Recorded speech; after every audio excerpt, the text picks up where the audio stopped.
Things that were invented a year ago, or technology that came online a year ago, is going to be obsolete in a couple of months. But the way people are wired is not going to change. The focus on people and not on technology fuels the way that we think about mobile video. Who knows what the real limits are in terms of how much content they're willing and able to consume within a day. The stats do show that original digital video content far outranks any other forms of content for this particular demographic. 12 hours a week are being spent consuming original digital content and on social media. I think you can't discount what we affectionately dub in this space the long tail. So that's all the commercially untapped voices that we're talking about that take that content you're making and talk about it, or your brand and talk about it. So I've spent 3 years working on how do we activate that long tail, how do you use them as effectively, because their voices actually can connect more with their fans at times than a superstar in the ecosystem who's rather unattainable at this point. I mean, they're really a celebrity status person. And so it's a great way to make one piece of content and reach a lot of people, but you really actually need all those voices around it to continue that conversation and create more content about your brand. Everybody has a story. There's stories everywhere. It's just figuring out the angle into them. I think the thing that lets people make interesting films over and over is understanding how to put a film together, but also a big part of it, which people don't talk that much about, is the rapport with the subject. Yeah. And I think that's a huge part of it. Guide your audience on the journey. I oftentimes ask audiences, I asked this last year, I'll ask it again, what do you do after you watch a YouTube video? You watch another one. Marketers, are you listening? We're talking mind share here. This is a big deal. Guide them on their journey. To work with those communities effectively, and this is why I was really pleased to see a lot of brands doing this well, is it's not just like diving into the community and scattershotting like a shotgun a bunch of messaging and diving out.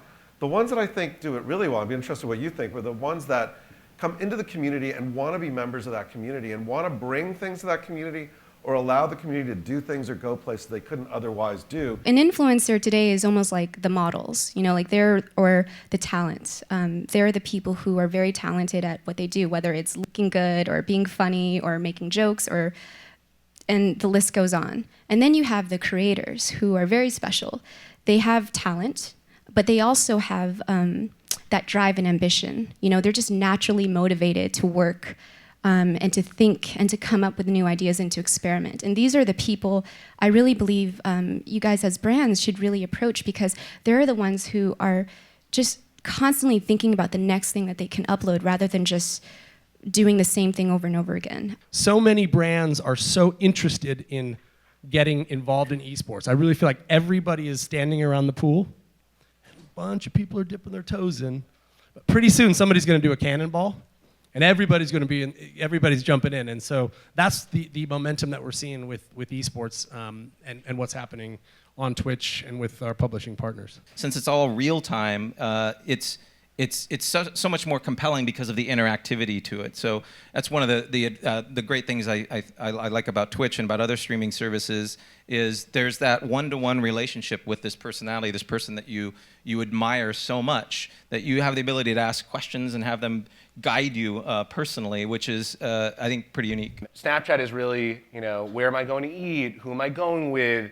It's telling the story in a more comprehensive and free-flowing way, because you know that tomorrow, you ordering food at a restaurant isn't going to represent you on your account because it's gone. Right. So I think the fact that it goes away, there's no comments, and it's so there's such an authentic nature to it, allows for a very different type of content creation. Data is really like the gold mine here, right? So demand that from your partners. Push your analytics as far as it will possibly go. Share a voice and changing conversation and who you're moving in that conversation, absolutely important. But most of us, at the end of the day, are here to sell a product or sell a service or get someone to sign up to do something.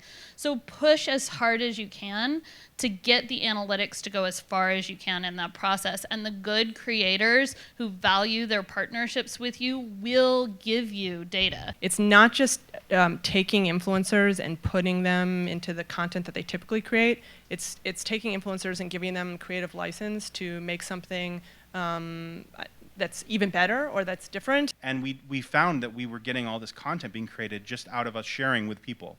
And so we sent out the word to all the major Halo influencers.